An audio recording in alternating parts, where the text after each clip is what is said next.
Hello everyone, my name is Dimitri. Welcome on YouTube channel about car sound deadening, and in this video I will cover all details about the tools that is required for disassembling the interior, install the soundproofing and assemble it back.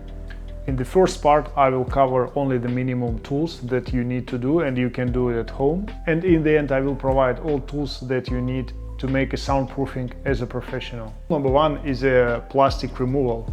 There are a variety of them, starting from the plastic like this one, or it might be in a more different shape or another way. We use it if you'd like to disassemble the plastic door cards, remove the another trim, to open some clips. You can see different shapes. Some of them has a metal endings, metal shape, metal form.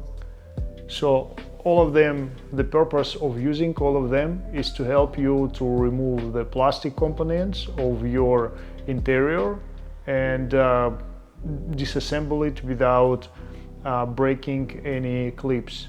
Besides, while disassembling the interior, you might use and find on some AliExpress or in other shops which are specialized on interior disassembling this metal shape, because it's much more stronger and it has a stiff arm, so you can slightly push on your clips, but be careful with this since it has a metal ending. It might break the metal and you can scratch it, so try to use them only if you know what and how to do this.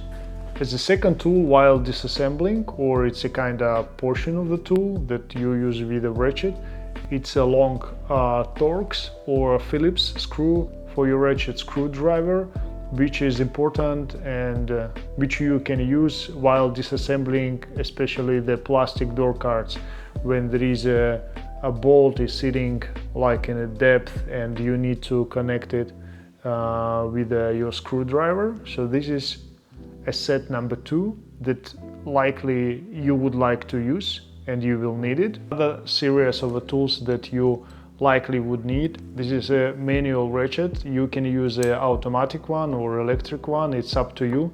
Sometimes it's more convenient to use a mechanic one, especially if you don't know the torque of the bolt, so that's up to you, but it's pretty much cheap, so you can buy a set of mechanical ratchets and ending with a different sizes and have it and start disassembling your interior. So once your interior was disassembled carefully, you didn't damage anything, it's time to apply the material. But before, it's out of scope for this video, but please do not proceed without properly preparing the surface by removing all grease. So personally, I use isopropyl alcohol with any paper towel or whatever. It works and it removes all oil and any silicones which usually stays there. So once you're ready to apply the material, there are different shapes of a roller. The purpose of using the roller is to apply firmly the material to avoid any bubbles, air bubbles, because later on the moisture will appear under them. So that's a kind of can you skip this part? Yes, but do we recommend it? No, because based on our experience, it's always moisture will appear under any bubbles, and we do not want to transform your car into a rust box. So that's kind of must-have. You can also preheat material, but it's like another advice. What you can use a heat gun, or we use a special oven for this. So back to the rollers, there are a variety of shapes for them, depends on the angle that you have in your car, because sometimes we have 90 degrees, we have 60 degrees. So in that case, when this roller can firmly roll, we use this one. It's in a different shape, you see it's a kind of small one. Another one, it's more professional advice. This is shape special roller, which is this is the right one. We have a left one also for doors, when you can't put your hand deep into the door and roll the vibration damping sheet there. That's why we use a long one. Another series of tools, it might be obvious, but you have to cut your vibration damping sheet or the second layer. We will talk about this later. It's a scissors, yeah. We do recommend to use something with titanium coated like we do, because when you cut the foil of the vibration damping, so it is required to have a more sharper metal on your scissors.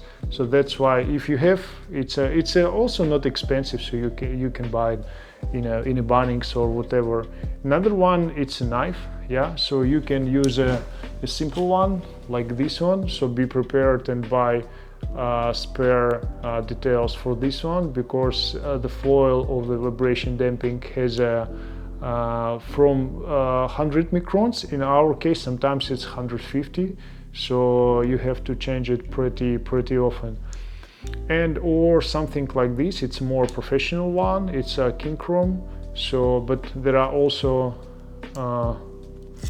spare blades there that you can change time to time. As I mentioned in the beginning, there is something tips for professional use.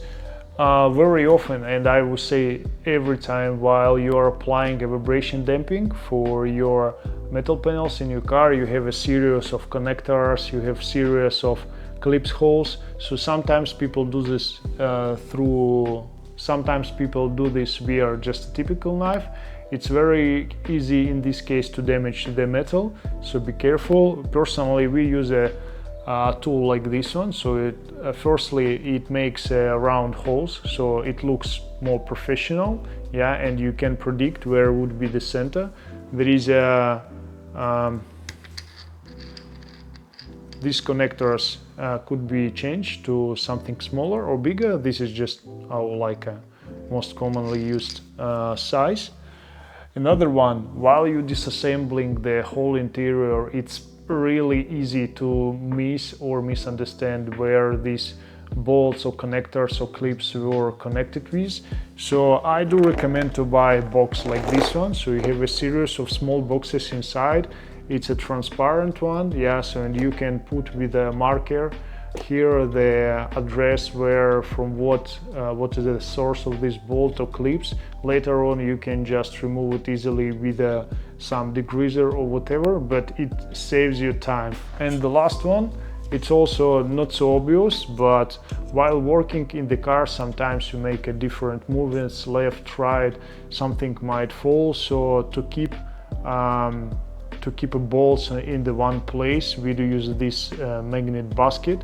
So there are two magnets on this side, and I'm pretty sure that you can buy it almost everywhere in a Bunnings or super cheap, whatever. It usually costs from $10 to $15, something like that, but it will save you time, so you will not lose your bolts. They will still keep in under one place. Also, you can try, to put something on the left side, to do not forget what is the source of this, and later on to move it, to transport it to this box and rename it here.